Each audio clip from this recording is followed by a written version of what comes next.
If you want a good game, you've got to have a good game idea, and this one is thanks to this man, the incredibly talented Noel. Noel, you had the idea for the original game. You thought it was a winner. How did you convince other people to come along?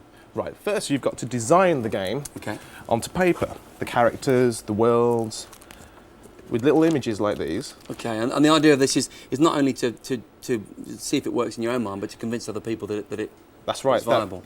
To prove a point to them, to make sure that they give you millions of pounds. Yep. The next stage? The next stage is to create models. Fantastic. Which people can play with. So this is actually like a board game, though. You can actually play the game and see if it functions. Yeah, you can actually make up a game yourself using this to see if the game will actually work. Okay, I've got it. And how did you make these things? Just out of card. Cardboard. It's Blue Peter all over again. And the final stage involves objects like this. What's the purpose of this shotgun?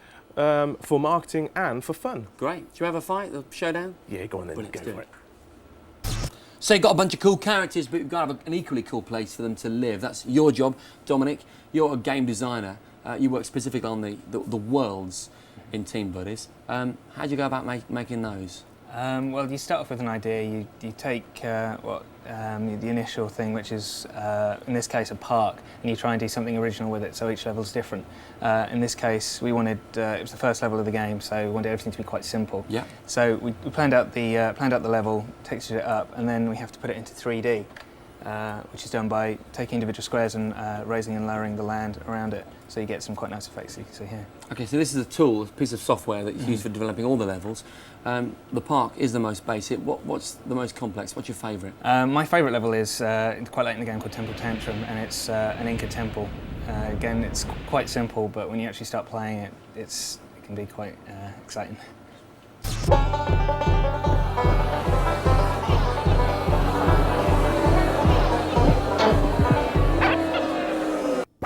Welcome to the crazy, mixed-up world of Team Buddies, and part 2 of Cheat's Just Add Water guide to games development. There's a strange metal box in the corner of the offices here at Sony Camden, and it's where this man lives, Alistair, composer and sound designer.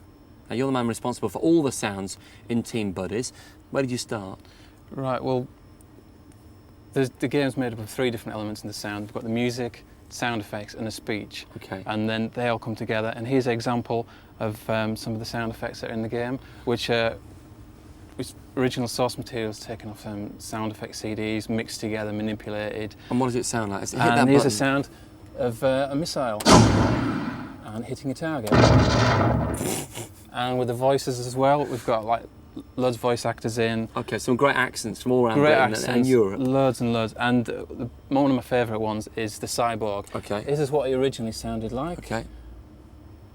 Hasta la vista, buddy. And after a bit of magic... Hasta la vista, buddy. Awesome stuff. And obviously using synthesizers and the kind of stuff that pop stars would normally employ. This is like any standard commercial studio. Do editing, recording, synth samplers. We've got a lot here. And you're a traditionally trained composer. What about the music? Where's the inspiration for that come from? We wanted something pretty contemporary, lots of dance breaks and a bit of drum and bass. Bit of a closet breakdancer yourself? Not breakdancer, but I like the breaks. Thanks, mate.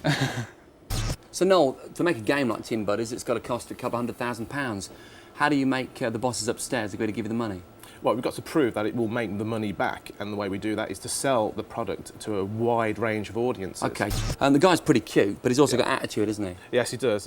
He's got to be cute and vicious. Hence the gun with knife on board. Okay, what's the next stage? Obviously you're thinking about marketing at the early stages of development as well. That's right, and within our marketing campaign we used a whole range of film pastiches, which involve FMV sequences in-game as well as posters for magazine shots. Well, this is what all the hard work has been about, the finished product. Rob, you've put in about 1,000 hours gameplay so far. How would you describe the game in a nutshell? It's really a new genre. The idea is that you stack crates, build yourself buddies and weapons, and then you go and kill the opposition. It's fast-paced, it's fun, it's cute, but it's definitely very vicious. Smashing. I couldn't have put it better myself. That about draws to a close the Cheats Just Add Water guide to games development. You guys can pack up now. I'm just going to spend the next 12 hours playing. Cheers.